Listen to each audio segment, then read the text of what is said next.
Bismillahirrahmanirrahim. Assalamualaikum warahmatullahi wabarakatuh. Saya Alin Quraisin SPD, Unit Kerja SMA Negeri 1 Cisayong. Nah, pada saat saya mengajar di kelas 10 MIPA 1, itu saya menampilkan atau memberikan materi tentang metode ilmiah. Nah, ada beberapa siswa yang kesulitan untuk menentukan, yang pertama ada yang kesulitan untuk menentukan rumusan permasalahan. Yang kedua, ada juga siswa yang kesulitan menentukan latar belakang masalah. Ada juga siswa yang kesulitan dalam menentukan variabel identifikasi masalah. Dan ada juga siswa yang kesulitan mengemukakan tentang hipotesis.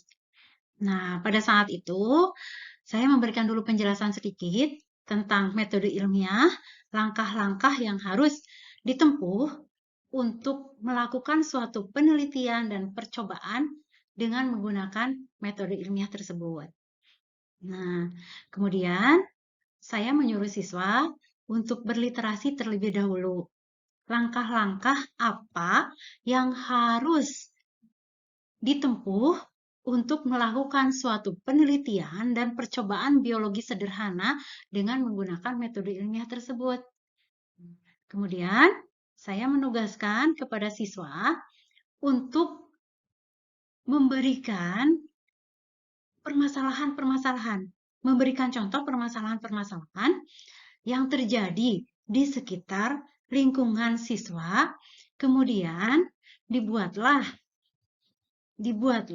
suatu penelitian dan percobaan biologi sederhana. Nah, pada saat itu, ada siswa yang kesulitan menentukan latar belakang masalah. Ada juga yang kesulitan menentukan rumusan masalah.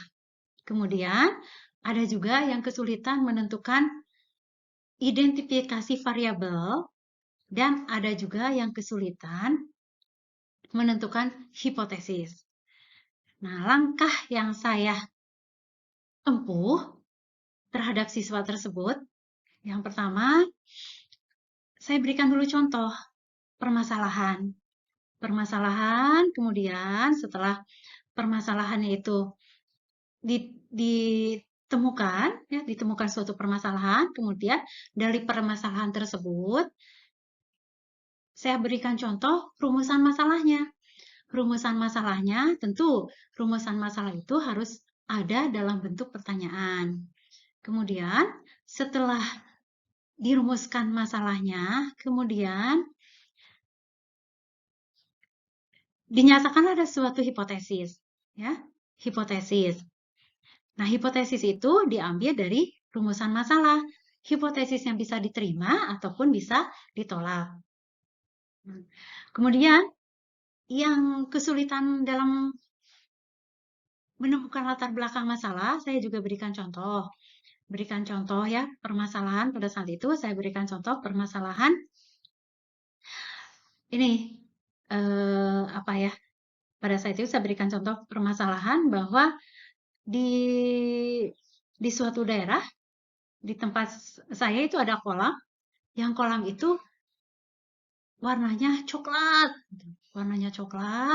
kemudian sudah beberapa hari warnanya terus-menerus coklat.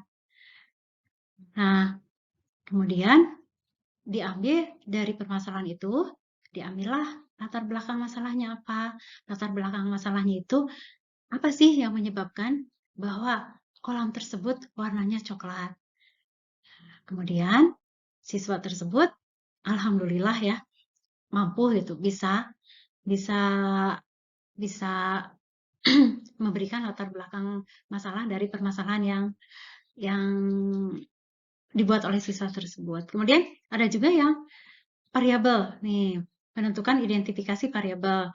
Saya berikan saja judul permasalahannya. Kemudian setelah diberikan contoh judul permasalahannya, saya ambil contoh variabel bebasnya apa, contoh variabel terikatnya apa, contoh variabel kontrolnya apa dengan menggunakan contoh tersebut dan alhamdulillah siswa juga mengerti. Nah, itulah permasalahan-permasalahan yang saya hadapi pada saat mengajar tentang metode ilmiah. Semoga bermanfaat. Wassalamualaikum warahmatullahi wabarakatuh.